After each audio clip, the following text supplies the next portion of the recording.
Hello നമസ്കാരം. Study സ്റ്റുഡിയോയിലേക്ക് എല്ലാവർക്കും സ്വാഗതം. നമ്മളിന്ന് Sreenarayana Guru open university BA second sem BA BCom second language പേപ്പറായ മലയാള സാഹിത്യം എന്നതിലെ ബ്ലോക്ക് വണ്ണിലെ ഒന്നാമത്തെ ബ്ലോക്കിലെ 10ാമത്തെ യൂണിറ്റാണ്. ആൾമറ എന്ന റഫീഖ് അഹമ്മദിൻ്റെ യൂണിറ്റാണ്, കവിതയെ ആസ്പദമാക്കിയുള്ളൊരു യൂണിറ്റാണ് ക്ലാസ്സിൽ ഡിസ്കസ് ചെയ്യാൻ പോകുന്നത്. അപ്പോൾ ക്ലാസ്സിലേക്ക് പോകുന്നതിന് മുമ്പ് നിങ്ങൾ എൻ്റെ ഈ ചാനൽ ആദ്യമായിട്ടാണ് കാണുന്നതെങ്കിൽ സബ്സ്ക്രൈബ് ചെയ്യുക, ഷെയർ ചെയ്യുക, അപ്പോൾ നിങ്ങളുടെ കമൻറ്റുകൾ എഴുതി അറിയിക്കുക. കൂടാതെ notes, paid notes first sem second sem ഒക്കെ പല സബ്ജക്റ്റുകളുടെയും നോട്ട്സുകളുണ്ട്. അപ്പോൾ നോട്ട്സ് ആവശ്യമുള്ളവരുണ്ടെങ്കിൽ കഴിഞ്ഞ വീഡിയോയിൽ ഞാൻ ഡിസ്ക്രിപ്ഷൻ ബോക്സിൽ എൻ്റെ നമ്പർ കൊടുത്തിരുന്നു, വാട്സപ്പ് നമ്പർ. വാട്സപ്പിൽ വരിക, അപ്പോൾ ഡീറ്റെയിൽസ് തരാം കേട്ടോ. അങ്ങനെ ക്ലാസ്സിലേക്ക് പോകാം. അത് നമ്മൾ റഫീഖ് അഹമ്മദിനെ ഒന്ന് പരിചയപ്പെടാം. 2006 കേരള സാഹിത്യ അക്കാദമി അവാർഡ് നേടിയ കവിതാ സമാഹാരമാണ് ആൾമറ. റഫീഖ് അഹമ്മദിൻ്റെ കവിതയെഴുത്ത് രഹസ്യമാണ് തനിക്ക് എന്ന വിശ്വാസത്തോടെ എഴുത്തിൻ്റെ ലോകത്ത് വിവരിക്കുന്ന ഉത്തരാധുനിക കവിയാണ് റഫീഖ് അഹമ്മദ്.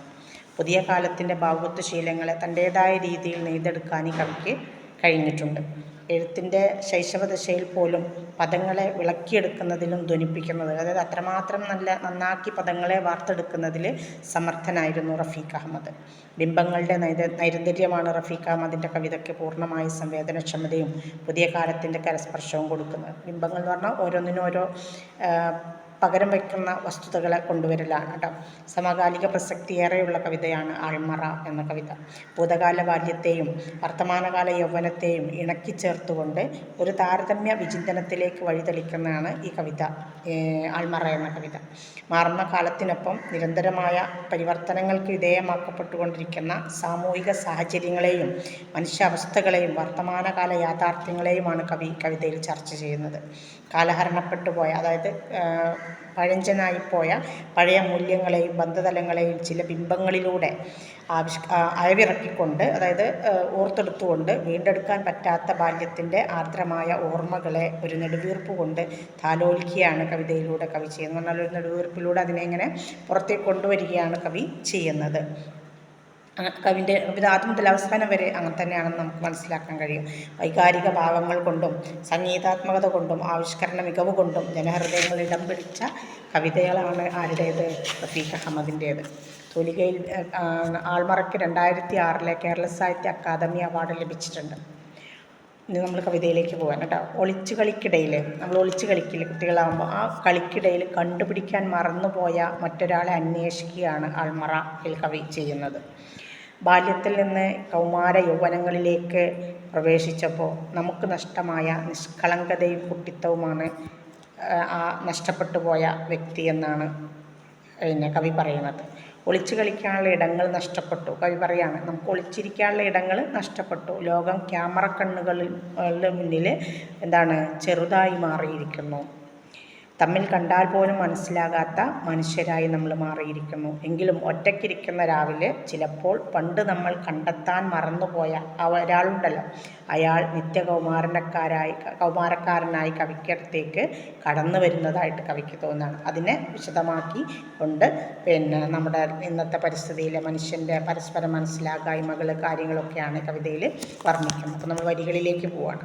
പണ്ട് നമ്മൾ ഒളിച്ചു കളിച്ചൊരു കാലം എന്ന് തുടങ്ങിയിട്ട് താഴെ ലോകം തീരെ ചെറുതായിരിക്കുന്നു എന്നവസാനിക്കുന്ന വരികളുടെ ആശയമാണ് പറയുന്നത്. കിണറിന് ചുറ്റും ആൾമറ നിർമ്മിക്കും. ഒരു റൗണ്ടിൽ നമ്മൾ ഉണ്ടാക്കുമല്ലോ, അതിനാണ് പണിത് വച്ചിരിക്കുന്ന ആൾമറ. കുട്ടിക്കാലത്ത് ഒളിച്ചു കളിക്കുമ്പോൾ കവിയും കൂട്ടുകാരും ഒളിക്കാൻ വേണ്ടി തിരഞ്ഞെടുത്തിരുന്നൊരിടമാണ്. അതിങ്ങനെ റൗണ്ട് അടിച്ച് പോകുമ്പോൾ ഒരു പുറത്തേക്കൂടി തിരയുന്ന ആൾ വരുമ്പോൾ പുറത്തേക്കൂടി അങ്ങനെ റൗണ്ട് അടിച്ച് പോരാലോ, അങ്ങനത്തെ ഒരു ഇടമായിട്ടാണ് കവിയും കൂട്ടുകാരും കണ്ടിരുന്നത്. ആൾമറ ഇല്ലാത്ത, അല്ലെങ്കിൽ ആൾമറ മാത്രമല്ല കാലഘട്ടത്തിൽ കേട്ടോ, കവി അതും പറയുന്നുണ്ട്. ആൾമറ മാത്രമല്ല, കോണിയുടെ ചുവട്, വാഴത്തണൽ, പിന്നെ ഞാവൽ ചുമൽ, പനയില മറവ്, പനയിരുൾ മറവ് പറഞ്ഞാൽ പനയുടെ ഇരുൾ മറവിൽ, അങ്ങനെ ഒരുപാട് ഒളിയിടങ്ങളുള്ള ഒരു ഭൂമികയായിരുന്നു കവിയുടെ കുട്ടിക്കാലം. ഈ ഭൂമിയിൽ, അല്ലെങ്കിൽ ഈ ഒളിയിടങ്ങളിലൊക്കെയും കവിതയിൽ ബിംബവൽക്കരിച്ചുകൊണ്ട് കവി വിവരിക്കുന്നതായിട്ട് നമുക്ക് കാണാൻ കഴിയും. ഇത്രയൊക്കെയും വിശാലമായ ഒളിയിടങ്ങൾ ഉണ്ടായിരുന്നിട്ടും ചില നേരങ്ങളിൽ എന്നെ കണ്ടുപിടിക്കാറുണ്ട് എന്ന് കവി തൻ്റെ നിഷ്കളങ്കമായ ബാല്യത്തിൻ്റെ തോൽവിയെ എടുത്തു കാണിക്കുക. അതായത് വെച്ചാൽ ഒളിച്ചു കളിക്കുമ്പോൾ കണ്ടുപിടിക്കാത്ത ആളാണല്ലോ വിജയിയായിട്ട് വരുന്നത്. പെട്ടെന്ന് കണ്ടുപിടിക്കുന്ന ആൾ പരാജിതനാണ്. അപ്പോൾ തൻ്റെ നിഷ്കളങ്കമായ രീതിയിൽ തൻ്റെ ആ പരാജയത്തെ കൂടി കവിയുടെ ഓർത്തെടുക്കാൻ ശ്രമിക്കുകയാണ്. സാധാരണ ഒളിച്ചു കളിക്കുമ്പോൾ പലപ്പോഴും അവസാനത്തെ ആളെ കണ്ടെത്താൻ ശ്രമിക്കാറില്ല. എന്തുകൊണ്ടെന്ന് വെച്ചാൽ ഏറെക്കുറെ ആൾക്കാരെ കണ്ടെത്തി കഴിഞ്ഞാൽ അവരെ വെച്ച് വീണ്ടും കളി ആരംഭിക്കും. അങ്ങനെയുള്ളൊരു പ്രവണത ഈ ഒളിച്ചു കളിയിൽ നടക്കാറുണ്ട്. ഇത്തരത്തിൽ കവിയും കൂട്ടുകാരും കളിയുടെ ലഹരിയിൽ കണ്ടുപിടിക്കാൻ മറന്നുപോയ ഒരാളുണ്ടായിരുന്നു എന്ന ഒരു നെടുവീർപ്പോടെ കവി ഓർക്കുകയാണ്. ആരായാലും കണ്ടുപിടിക്കപ്പെടാത്ത ആ ആൾ ആരാണെന്നതിന് കവി വ്യക്തമായ വിവരണം നൽകുന്നുമില്ല. അത് ആ വ്യക്തിയുടെ പേര് കാര്യങ്ങളൊന്നും പറയുന്നില്ല. കവിയടക്കം ഓരോ കുട്ടിയുടെയും ഉള്ളിൻ്റെ ഉള്ളിലുള്ള നിഷ്കളങ്കമായ കുട്ടിത്തത്തിൻ്റെ അവസാനത്തെ ശേഷിപ്പിനെ ആയിരിക്കാം ഒരു പക്ഷേ ആ ആളിലൂടെ ആരെ പ്രതിനിധീകരിക്കുന്നത്, കവി പ്രതിനിധീകരിക്കുന്നത്. പിന്നീട് കൗമാരത്തിൻ്റെയും യൗവനത്തിൻ്റെയും കുത്തൊഴുക്കിൽ ബാല്യത്തിൻ്റേതായ സകല കളികളും ചേഷ്ടകളും കുസൃതികളും ആഘോഷങ്ങളും അസ്തമിച്ചു എന്ന് കവി പറയുന്നുണ്ട്. അതോടെ ജീവിതത്തിലെ യാഥാർത്ഥ്യങ്ങൾക്ക് മുൻപിൽ ഒളിച്ചു കടക്കാനാവാത്ത നമ്മൾ മാറി എന്ത് ചെയ്തിട്ടുണ്ട് എന്ന് കവി തിരിച്ചറിയുകയാണ്. പല പല കെടുകാര്യങ്ങളിലാണ് പിന്നീട് അവർ ഒളിക്കുന്നത് എന്നാണ്. കെടുകാര്യസ്ഥതകൾ വരുമ്പോൾ മാത്രമേ പിന്നെ ജനങ്ങൾക്ക് ഒളിക്കേണ്ടതായിട്ട് വരുന്നുള്ളൂ. അന്നത്തെ ആ കളി കാര്യങ്ങളൊന്നും പിന്നീടില്ലല്ലോ, ബാല്യത്തിലല്ലേ അതൊക്കെ ഉള്ളത്. പലപ്പോഴും ഉത്തരവാദിത്തങ്ങളിൽ നിന്നും തൻ്റെ ചോദനകൾക്ക് തടസ്സം നിൽക്കുന്നതുമായ ഇടങ്ങളിൽ നിന്നും ഒളിച്ചോടാൻ ശ്രമിക്കുന്ന സ്വാതന്ത്ര്യത്തിൻ്റെ സ്വകാര്യതയുടെ വിശാലമായ ലോകത്തെ തേടുന്ന ചോരത്തിളപ്പിൻ്റെ യൗവനം ഇവിടെ ചിത്രീകരിക്കുകയാണ് കവി ചെയ്യുന്നത്. ആഴക്കടലിലെ മേഘച്ചിറകിൽ തുടങ്ങി പുതിയ ഒളിയിടങ്ങളിലേക്ക് ഒളിച്ചോടാൻ നമ്മൾ ശ്രമിക്കുന്നുണ്ടെന്ന് കവി സമ്മതിക്കുന്നു. അതായത് ഇപ്പോൾ നമ്മൾ ഒളിക്കുന്ന എവിടെയാണ്? ആഴക്കടലിൽ, പിന്നെ മേഘച്ചിറകിൽ, ഇവിടെയൊക്കെയാണ് നമ്മളിപ്പോൾ ഒളിച്ചിട്ട്. അത്രത്തോളം നമ്മൾ വളർന്നിട്ടുണ്ട്. എങ്ങനെ നമ്മൾ ശാസ്ത്രീയമായി വളർന്നിട്ടുണ്ട്. ആഴക്കടലും മേഘച്ചിറകും വ്യക്തമായ പരിണാമ ചിത്രങ്ങളെ മുന്നോട്ട് വയ്ക്കുന്നുണ്ട്. പണ്ട് പനയില മറവും ഞാവൽ ചുമലും വാഴത്തണലുമൊക്കെ ആയിരുന്നു ഒളിയിടങ്ങളെങ്കിൽ ഇപ്പോൾ ആശ്രയം എന്താണ്? മേഘച്ചിറകും ആഴക്കടലുമാണ്. അതായത് അങ്ങനെ നമ്മൾ അത്രത്തോളം വളർന്നു എന്നാണ് കവി പറയുന്നത്. പണ്ടുണ്ടായിരുന്ന ഒളിയിടങ്ങളൊക്കെയും അപ്രത്യക്ഷമായിരിക്കുകയാണ് എന്ന് കവി പറയുന്നത്. കാണാനില്ലാതായിരിക്കുന്നു. പരിഷ്കാരങ്ങളുടെ പുതിയ ലോകത്ത് ആ ഒളിയിടങ്ങളൊക്കെ വെട്ടിമാറ്റപ്പെട്ടു. ആൾമറയും കോണിച്ചുവടുമെല്ലാം ഇപ്പോൾ ഇല്ലാണ്ടായി. ഗൃഹാതുരത്വത്തിൻ്റെ അവസാന ശേഷിപ്പുകൾക്ക് നാശം സംഭവിച്ചു. പഴമയുടെ മൂല്യങ്ങളും സംസ്കാരങ്ങളും മനുഷ്യൻ്റെ നന്മയിലും സമാധാനത്തിലും അധിഷ്ഠിതമായിരുന്നു അക്കാലത്ത്. വ്യക്തിയുടെ സ്വകാര്യതയ്ക്ക് അവിടെ സംരക്ഷണം ഉണ്ടായിരുന്നു. സദാസമയവും വീക്ഷിച്ചുകൊണ്ട് വ്യക്തിയുടെ സ്വകാര്യതയെ ചോർത്തെടുക്കുന്ന ഉപാധികളൊന്നും അന്ന് ഉണ്ടായിരുന്നില്ല. ഇന്ന് അതുണ്ടെന്നാണ് കവി പറയുന്നത്. ഏതാണത്? ഇന്ന് ആ സ്ഥാനത്തേക്ക് CCTV ക്യാമറ പോലുള്ള ടെക്നോളജിയുടെ നൂതനമായ ഉപകരണങ്ങളും മറ്റും ഇടം പിടിച്ചിരിക്കുന്നു. നമ്മളെവിടെ ഒളിച്ചാലും നമ്മെ കണ്ടെത്തുന്ന അത് നല്ലൊരു കാര്യമാണ്. അതിനെ കുറ്റപ്പെടുത്തിയല്ല കവി പറയുന്നത്. ബാക്കി പറയുമ്പോൾ നമുക്ക് മനസ്സിലാവും. ലോകത്തിൻ്റെ ഏത് കോണിൽ പോയി ഒളിച്ചാലും നിമിഷങ്ങൾക്കകം കണ്ടെത്തപ്പെടുന്ന ഒരിടത്തിലേക്കാണ് കവിയുടെ ബാല്യാനന്തര ജീവിതം കടന്നു പോയിട്ടുള്ളത്. ബാല്യത്തിൽ അങ്ങനെ ഒളിക്കാൻ ഇടമുണ്ടായിരുന്നു. എന്നാൽ ബാല്യം കഴിഞ്ഞപ്പോൾ എന്തില്ല, അങ്ങനെ ഒളിക്കാനുള്ള ഇടങ്ങളില്ല. നമ്മളെ എത്രത്തോളം എല്ലായിടത്തും നമ്മളെ നിരീക്ഷിച്ചു കൊണ്ടിരിക്കുന്ന ഒരു ലോകത്താണ് നമ്മളിപ്പോൾ ജീവിച്ചു കൊണ്ടിരിക്കുന്നതെന്നാണ് കവി പറയുന്നത്. എവിടെ പോയി ഒളിച്ചെന്നാലും കണ്ടുപിടിക്കും ചാരക്കണ്ണിന് താഴെ ലോകം തീരെ ചെറുതായിത്തീരുന്നു എന്ന കവി പറയുന്നു. എന്ന് വെച്ചാൽ ലോകം പറ്റേ ചെറുതായിരിക്കുകയാണ്. ടെക്നോളജി അടക്കി വാഴുന്ന ഒരു ലോകത്താണെന്ന് നമ്മൾ ജീവിക്കുന്നത്. പലയിടത്തും CCTV ക്യാമറകളുടെ വലിയ കൂട്ടങ്ങളാണുള്ളത്. സദാസമയവും അത് മനുഷ്യനെ ഇങ്ങനെ നിരീക്ഷിച്ചു കൊണ്ടേയിരിക്കുകയും മനുഷ്യൻ എന്ത് ചെയ്യുന്നു, എവിടെ പോകുന്നു എന്ന് പകർത്തി വയ്ക്കുകയും അത് ചെയ്യുന്നുണ്ട്. വ്യക്തിയുടെ സ്വകാര്യതയെ പൂർണ്ണമായിട്ടും അപഹരിക്കുന്ന ഒരു ചാരക്കണ്ണായി CCTV ക്യാമറ മാറുന്നുണ്ട് എന്നാണ് കവി പറയുന്നത്. ഇങ്ങനെയുള്ള ചാരക്കണ്ണുകൾക്ക് താഴെ ലോകം തീരെ ചെറുതായിരിക്കുന്നു, അല്ലെങ്കിൽ ചെറുതായിപ്പോയിരിക്കുന്നു എന്ന് കവി കണ്ടെത്തുന്നുമുണ്ട്. ഇത്തരത്തിലുള്ള ചാരക്കണ്ണുകളാൽ മനുഷ്യൻ നിയന്ത്രിക്കപ്പെടുകയും അവൻ്റെ സ്വാതന്ത്ര്യവും സ്വകാര്യതയും ഹനിക്കപ്പെട്ടുകൊണ്ടിരിക്കുന്ന ഒരവസ്ഥയിൽ ലോകം ചെറുതായി പോകുന്നു എന്ന പറച്ചിലിനെ നമുക്ക് തള്ളിക്കളയാനും കഴിയില്ല. ഇനി അടുത്ത വരികളിലേക്ക് പോവാം. വഴികൾ ചെന്ന് കുലുക്കിയുണർത്തി എന്ന് തുടങ്ങിയിട്ട് സ്ഫടികക്കുടുസുകൾ ഭാഷ വിചാരം അങ്ങനെ അവസാനിക്കുന്ന വരികൾ. അതിൻ്റെ ആശയം പറയുന്നത് മനസ്സിലാവും. ഇന്നത്തെ അവസ്ഥാന്തരങ്ങളെ കവി വ്യക്തമായിട്ട് ചിത്രീകരിക്കുക. അവസ്ഥാന്തരം എന്ന് പറഞ്ഞാൽ അവസ്ഥാന്തരം എന്ന് പറഞ്ഞാൽ അവസ്ഥയിലുണ്ടായിട്ടുള്ള മാറ്റങ്ങളെ കവി വ്യക്തമായിട്ട് ചിത്രീകരിക്കുകയാണ്. പണ്ടത്തെ ഇടവഴികളും ഇരുട്ടുവഴികളുമെല്ലാം അപ്രത്യക്ഷമായി. സ്ട്രീറ്റ് ലൈറ്റുകളും വെളിച്ചക്കീറുകളും കൊണ്ട് ഓരോ മറവും വെളിവായി എന്ന് പറഞ്ഞാൽ തുറക്കപ്പെട്ടു, കാണുന്ന രീതിയിലായി എന്ന് കവി പരിതപിക്കുകയാണ്. മനുഷ്യന് ഒളിക്കാൻ മാത്രം ബാഹ്യമായ ഇടങ്ങളൊക്കെയും പൂർണ്ണമായും ഇല്ലാണ്ടായി. ഓരോ നിമിഷവും തന്നെ ഏതോ ഒരാൾ വീക്ഷിച്ചുകൊണ്ടിരിക്കുന്നു എന്ന ചിന്തയിൽ തൻ്റെ അബോധമണ്ഡലം കൽപ്പിക്കുന്ന യുക്തിക്ക് നിരക്കാത്ത ഒന്നും അയാൾക്ക് പ്രവർത്തിക്കാൻ കഴിയുന്നില്ല എന്നൊരവസ്ഥ വന്നു. ഇതിന് നല്ലൊരു വശമായിട്ട് എടുക്കണം, നേരത്തെ പറഞ്ഞല്ലോ, നല്ലൊരു വശമായിട്ട് നമ്മൾ എടുക്കണമെങ്കിലും ഓരോ വ്യക്തിയുടെയും സ്വകാര്യത അത് സംരക്ഷിക്കപ്പെടുന്നത് മഹത്തായ കാര്യം തന്നെയാണെന്നാണ് കവി പറയുന്നത്. ആയിരിക്കാം, നല്ല CC ക്യാമറ വെക്കാം, എല്ലാം കണ്ടുപിടിക്കുകയൊക്കെ വേണം, പക്ഷേ ഓരോ വ്യക്തിക്കും എന്തുണ്ട്, സ്വകാര്യതകളുണ്ട്. അതിനെ എന്ത് ചെയ്യണം, അത് സംരക്ഷിക്കപ്പെടണം എന്നാണ് റഫീഖ് അഹമ്മദ് പറയുന്നത്. വെളിച്ചം ദുഃഖമാണുണ്ണി, തമസ്സല്ലോ സുഖപ്രദം എന്ന് ആരാ പറഞ്ഞിട്ടുള്ളത്? അക്കിത്തം അല്ലേ? അക്കിത്തത്തിൻ്റെ വരികളെ അദ്ദേഹം വെട്ടിവീഴ്ത്തി നടുക്കി ഓരോ മറവും വെളിവായി എന്ന് പറഞ്ഞുകൊണ്ട് എന്ന് പരിതപിക്കുന്ന രീതിയിലേക്ക് കവി മനസ്സിനോട് ചേർത്ത് വായിക്കുകയാണ് റഫീഖ് അഹമ്മദ് ചെയ്യുന്നത്. ഉപയോഗിച്ചിരിക്കുന്ന ബിംബങ്ങളുടെ ആന്തരികാർത്ഥത്തിലും ബാഹ്യാർത്ഥത്തിലുമായി രണ്ട് കാലഘട്ടങ്ങളിലെ മാറ്റങ്ങളുടെ അടയാളങ്ങളെയാണ് കവിതയിൽ പകർത്തിവെക്കാൻ കവി ശ്രമിക്കുന്നത് നമുക്ക് കാണാം. അത് രണ്ട് കാലഘട്ടങ്ങൾ, ഒന്ന് അദ്ദേഹത്തിൻ്റെ ബാല്യകാലം, ഇപ്പോൾ അദ്ദേഹത്തിന് കൗമാര യൗവനത്തിലേക്ക് കടന്നപ്പോൾ ഉണ്ടായ അവസ്ഥകൾ. ആ രണ്ട് കാലഘട്ടങ്ങളിലെ മാറ്റങ്ങൾ, അവസ്ഥാന്തരങ്ങളെയാണ് കവി അവിടെ ചിത്രീകരിക്കുന്നത്. നമ്മൾ അടുത്ത വരികളിലേക്ക് പോവാണ്. തമ്മിൽ കാണുന്നില്ല നമ്മൾ എന്ന് തുടങ്ങിയിട്ട് കാണുന്നില്ല അത്രയടുത്ത് ചിരിക്കുമ്പോഴും എന്ന് പറയാം. എന്നാൽ ഇന്നത്തെ സങ്കീർണമായ ബന്ധതലങ്ങളെ കവി നിർവചിക്കാൻ ശ്രമിക്കുകയാണ്. ടെക്നോളജിയുടേതായ, അതായത് സാങ്കേതിക വിദ്യയുടേതായ നൂതന കണ്ടുപിടുത്തങ്ങളുടെ ഉപയോഗം വിദൂരത്തുള്ള മനുഷ്യരെ പോലും പരസ്പരം അടുപ്പിക്കാനുള്ള വഴി തുറന്നു തരുന്നുണ്ട്.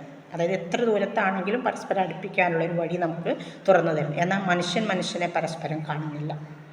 അതാണ് വാസ്തവം. പരസ്പരം കാണാതെ സൈബർ ഇടങ്ങളിലെ പ്രതീതി യാഥാർത്ഥ്യത്തിൻ്റെ ഒരു ലോകത്താണ് ഉത്തരാധുനിക മനുഷ്യൻ ജീവിക്കുന്നത്. പരസ്പരം ചാറ്റ് ചെയ്ത് ആശയവിനിമയം ചെയ്യുമ്പോഴും അപ്പുറത്തുള്ള ആൾ മിഥ്യയാണോ യാഥാർത്ഥ്യമാണോ എന്ന് സംശയിക്കും മട്ടിലുള്ള ബന്ധങ്ങളാണ് സൈബർ ഇടങ്ങളിലൂടെ സാധ്യമാക്കുന്നത്. നമ്മൾ ചാറ്റ് ചെയ്യുന്നുണ്ട്, പക്ഷെ അപ്പുറത്തുള്ളത് ആളാണോ, അതല്ല ആരെങ്കിലും മിഥ്യയായിട്ട് ആരെങ്കിലും ചെയ്യുന്നതാണോ എന്ന് പോലും നമ്മൾ സംശയിക്കുന്ന ഒരു ലോകത്താണ് നമ്മളിന്ന് ജീവിക്കുന്നത്. അങ്ങനെയുള്ളൊരു സൈബർ ലോകത്താണ് നമ്മളിന്നുള്ളത് എന്ന് പറഞ്ഞ് വ്യക്തി കേന്ദ്രീകൃതമായ മൊബൈൽ ഫോണുകളിലേക്കും മറ്റും മാത്രമായി മനുഷ്യൻ ചുരുങ്ങിപ്പോവുകയാണ്. എത്ര അതാര്യം നമ്മുടെ വാസസ്ഫടിക കുടിസുകൾ ഭാഷവിചാരം എന്ന് കവി വരികളിലൂടെ കൃത്യമായ സാമൂഹ്യ രാഷ്ട്രീയം അവതരിപ്പിക്കുന്നുണ്ട്. അതാര്യമാക്കപ്പെട്ട സ്ഫടിക കുടിസുകൾ ഒരു വൈരുദ്ധ്യാത്മക ബിംബമായാണ് ഇവിടെ വർത്തിക്കുന്നത്. സ്ഫടികം എന്താണ്? സ്ഫടികം അതാര്യമാണ് എന്നാണ് കവി പറയുന്നത്. പക്ഷേ സ്ഫടികം എന്തല്ല, അതാര്യമല്ല. സ്ഫടികം സുതാര്യമായൊരു വസ്തുവാണ്, പ്രകാശത്തെ നന്നായിട്ട് കടത്തിവിടുന്നൊരു വസ്തുവാണ്. പക്ഷേ കവിതയിൽ സ്ഫടികത്തെ അതാര്യ വസ്തുവായിട്ട് ചിത്രീകരിക്കുകയാണ് കവി റഫീഖ് അഹമ്മദ്. അതായത് അത് പറയാൻ കാരണം, അത്ര അടുത്തായിട്ട് നമ്മൾ വിഹരിക്കുമ്പോഴും നമ്മുടെ സ്ഫടിക കുടിസുകൾ, ഭാഷ, വിചാരം ഇവയൊക്കെയും അതാര്യപ്പെടുന്നു എന്ന് സമകാലിക സാമൂഹിക യാഥാർത്ഥ്യങ്ങളെ കവി വരച്ചു വെക്കണം. അതായത് വെളിച്ചത്തെ കടത്തിവിടുന്നതാണെങ്കിൽ പോലും നമ്മൾ പരസ്പരം കാണുന്നില്ലല്ലോ. അപ്പോൾ പിന്നെ അതിനെ നമുക്ക് എന്ത് പറയാൻ കഴിയില്ല, സുതാര്യമെന്ന് പറയാൻ കഴിയില്ല. അതാണ് കവി പറയുന്നത്. മനുഷ്യനെ കാണുന്നില്ല, തിരിച്ചറിയുന്നില്ല, മനസ്സിലാക്കുന്നില്ല. പരസ്പരം ഭാഷ നഷ്ടപ്പെട്ടവരായി മനുഷ്യർ അങ്ങനെ ജീവിച്ചുകൊണ്ടേയിരിക്കുകയാണ്.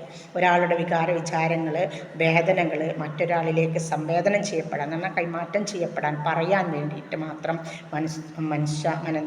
അതിന് മാത്രം മനസ്സാക്ഷി മരവിച്ച അതാര്യമാക്കപ്പെട്ട സ്ഫടിക കുടിസുകളായിട്ട് മാറിയിരിക്കുന്നു മനുഷ്യ മനസ്സുകളും ഭാഷയും വിചാരങ്ങളുമൊക്കെ എന്നാണ് കവി പറയുന്നത്. സ്വാർത്ഥരായ മനുഷ്യൻ തൻ്റെ വ്യക്തി താല്പര്യങ്ങളിലും തൻ്റെ ലോകത്തും തൻ്റെ സ്വകാര്യതകളിലും മാത്രമായിട്ട് അങ്ങനെ ജീവിക്കുകയാണ്. അയൽ വീട്ടിൽ മരണം നടന്നാൽ പോലും അതൊരു ഫോർവേഡ് മെസ്സേജിലൂടെ അറിയുന്ന ഒരു കാലത്തിലാണ്, ഒരു സമൂഹത്തിലാണ് നമ്മളിന്ന് ജീവിക്കുന്നത്. തൊട്ടടുത്ത വീട്ടിൽ മരണം നടന്നാൽ പോലും ഒരു മെസ്സേജിലൂടെ അറിയിക്കണം നമുക്കതൊരു ഫോർവേഡ് മെസ്സേജിലൂടെ. എങ്ങനെ പോയി പറയാൻ നമുക്ക് വയ്യ. അങ്ങനെയുള്ളൊരു കാലത്താണ് നമ്മളിന്ന് ജീവിച്ചു കൊണ്ടിരിക്കുന്നതെന്നാണ് കവി പറയുന്നത്. പഴയ സാംസ്കാരിക മൂല്യങ്ങളും സാമൂഹിക ബന്ധങ്ങളും കാലഹരണപ്പെട്ടു, ഇല്ലാതായിപ്പോയി. ആൾമറകൾ ഇല്ലാതായതുപോലെ, ഞാവൽ ചുമലുകളും പനയിരുൾമറവും ഇല്ലാതായതുപോലെ മാനുഷിക മൂല്യങ്ങളും ബന്ധങ്ങളിലെ ഊഷ്മളതയും എന്തായിരിക്കുന്നു, വൈകാരികതയും എല്ലാം ഇല്ലാണ്ടായിരിക്കുന്നു എന്ന് കവി പറയാം.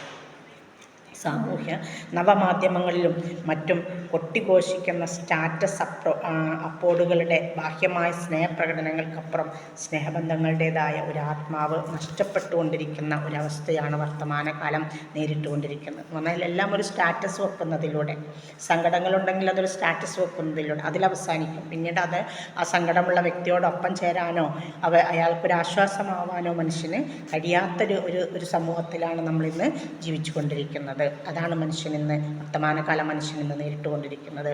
ചില്ലുകൂട്ടിൽ വെറും പ്രദർശനത്തിന് വേണ്ടി മാത്രം വെച്ച മധുര പലഹാരമായി ബന്ധങ്ങൾ മാറിയിരിക്കുന്നു. അവ ചില്ലുകൂട്ടിലുള്ള മധുര പലഹാരം എന്ന ബിംബത്തോട് ഉപമിക്കുകയാണ് മനുഷ്യബന്ധങ്ങളെ. പരസ്പരം പങ്കുവെക്കലുകളുടെ പ്രക്രിയക്ക് കോട്ടം സംഭവിച്ചിരിക്കുന്നു. അതാര്യമാക്കപ്പെട്ട സ്ഫടികത്തിന് ഒരു പ്രകാശത്തെ സ്വീകരിക്കാനോ പ്രതിബിംബങ്ങളെ പ്രതിഫലിപ്പിക്കാനോ കഴിയില്ല. അത്തരത്തിൽ മനുഷ്യരുടെ മനസ്സും ബന്ധങ്ങളുടെ നിർവചനങ്ങളും തിരുത്തപ്പെട്ടുകൊണ്ടിരിക്കുകയാണ്. അതാര്യമാക്കപ്പെട്ട സ്ഫടികം എന്ന ബിംബം ഉത്തരാധുനിക കാലത്തെ വൈരുദ്ധ്യങ്ങളെ വ്യക്തമായിട്ട് അവതരിപ്പിക്കുന്നുണ്ട്. ഇതാണ് ആ വരികളിൽ. ഇനി അടുത്ത വരികളിൽ എങ്കിലും ഇടറിയ ചില രാവുകളിൽ എന്ന് തുടങ്ങിയിട്ട് നിത്യകിശോരകനായി ഇനി അയാളെ തിരിച്ചു വരികയാണ് കേട്ടോ. അവസാനത്തെ ഈ വരികളിൽ ഒളിച്ചു കളിക്കുമ്പോൾ കണ്ടെത്താൻ മറന്ന അയാളെക്കുറിച്ച് കവി വീണ്ടും വാചാലനാവുന്നുണ്ട്. ഇടറിയ ചില രാവുകളിൽ ഉള്ളിൽ പനയും പടർവള്ളികളും നെയ്തോരിരുട്ടിൽ ആൾമറയില്ല കിണറിൽ നിന്നും ഉയർന്നു വരുന്നുണ്ട് അയാൾ എവിടെ നിന്ന് വരുന്നത് ഇപ്പോൾ കാണാതെ അയാൾ ആൾമറയില്ലാത്ത കിണറിൽ നിന്ന് എന്ന് ദുരൂഹത കലർന്ന അവതരണത്തിലൂടെയാണ് കവി അവസാനിക്കുക. അപ്പോൾ തൻ്റെ കൂട്ടിലുള്ള ആൾ കിണറ്റിൽ അങ്ങനെ ആൾമറയില്ലാത്ത കിണറ്റിൽ വീണത് പോലും അറിയുന്നില്ല. അങ്ങനെയാണ് ഇപ്പോഴത്തെ ലോകം എന്ന് പറയുന്നത്. അപ്പോൾ നഷ്ടവസന്തത്തെ ഓർത്തെടുക്കുമ്പോഴാണ് രാവുകൾ ഇടറിയതാവുന്നത്. ആ രാവിൽ വെച്ച് ആൾമറയില്ലാത്ത കിണറിൽ നിന്നും നമ്മൾ കണ്ടുപിടിക്കാൻ മറന്ന ആ ആൾ എന്ത് ചെയ്യുന്നുണ്ട്, ഉയർന്നു വരുന്നുണ്ട് എന്ന് പറയുമ്പോൾ തൻ്റെ സത്തയെ അല്ലെങ്കിൽ തൻ്റെ ആദിസത്തയെ അല്ലെങ്കിൽ കളങ്കപ്പെടാത്ത ഒരു നിഷ്കളങ്കതയെ മാറിയ കാലത്തിൻ്റെ ആൾമറയില്ല കിണറിൽ നിന്നും വീണ്ടെടുക്കാൻ ശ്രമിക്കുന്ന കവി മനസ്സിനെയാണ് ദർശിക്കാൻ കഴിയുന്നത്. അന്ന് ആൾമറയുള്ളത് കൊണ്ട് അന്ന് ചാടിയിട്ടുണ്ടാവില്ല, അയാൾ ഒളിച്ചിട്ടുണ്ടാവും. ഇപ്പം എന്തില്ല, കിണറുകൾക്ക് ആൾമറയില്ലെന്ന് പറഞ്ഞാൽ എവിടെയും മറവുകളില്ല.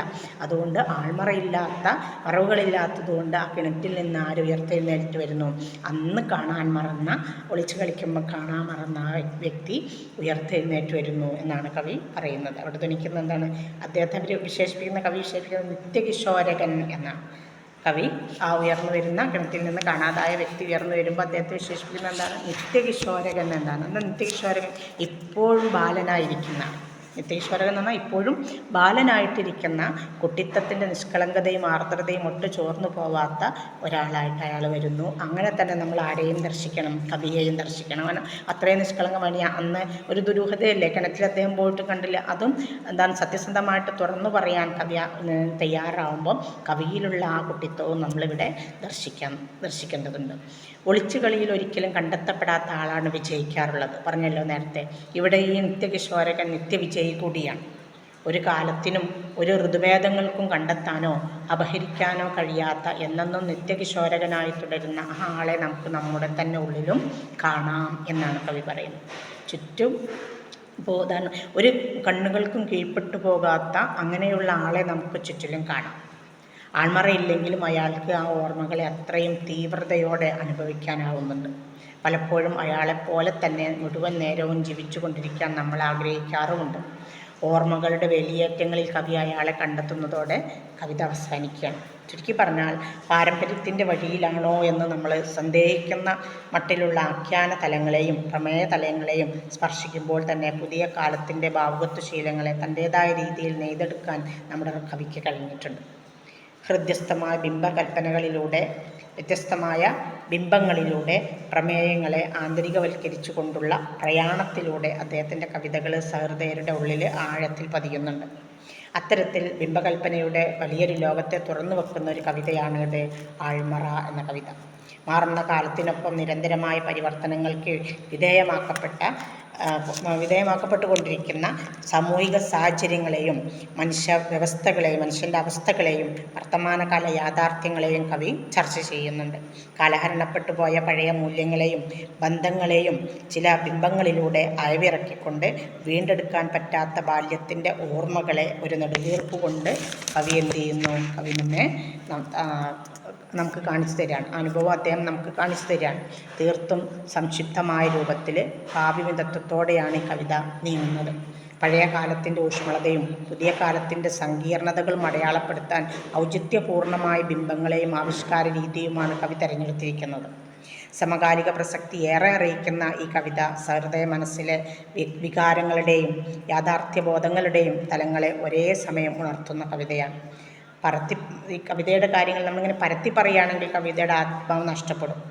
എന്നാൽ ഒരു വാക്കിലൂടെ അനേകം അർത്ഥതലങ്ങളെ ധ്വനിപ്പിച്ചുകൊണ്ട് കവിതയുടെ ആത്മാവിനെ അതിൻ്റെ പൂർണ്ണതയിൽ ഉണർത്തുകയാണ്, അല്ലെങ്കിൽ അതിനെ ഉണർത്താനാണ് കവി ശ്രമിക്കുന്നത്. അത്തരത്തിൽ റഫീഖ് അഹമ്മദിൻ്റെ കവിതകൾ ധ്വന്യാത്മകതയുടെ അനന്തകോടിയിൽ അങ്ങനെ വിഹരിക്കുകയാണ്, അങ്ങനെ പാറി നടക്കുകയാണ്. എല്ലാ കവിതകളും, അദ്ദേഹത്തിൻ്റെ എല്ലാ കവിതകളും അത്തരത്തിൽ ധ്വന്യാത്മകമായ എന്നാൽ എന്താണ് പറയുക, പിന്നെ ആവിഷ്കാര തേജസ് കൊണ്ട് ഉണർന്നിരിക്കുന്ന കവിതകളാണ് ആരുടേത്? റഫീഖ് അഹമ്മദിൻ്റെ കവിതകൾ. അത്രയാണ് ആ ഒരു യൂണിറ്റ് വരുന്നത്. 2 യൂണിറ്റും കൂടി ഒരു ബ്ലോക്കിലുണ്ട്, നമുക്ക് പെട്ടെന്ന് തീർക്കാൻ നോക്കാം. Okay, thanks.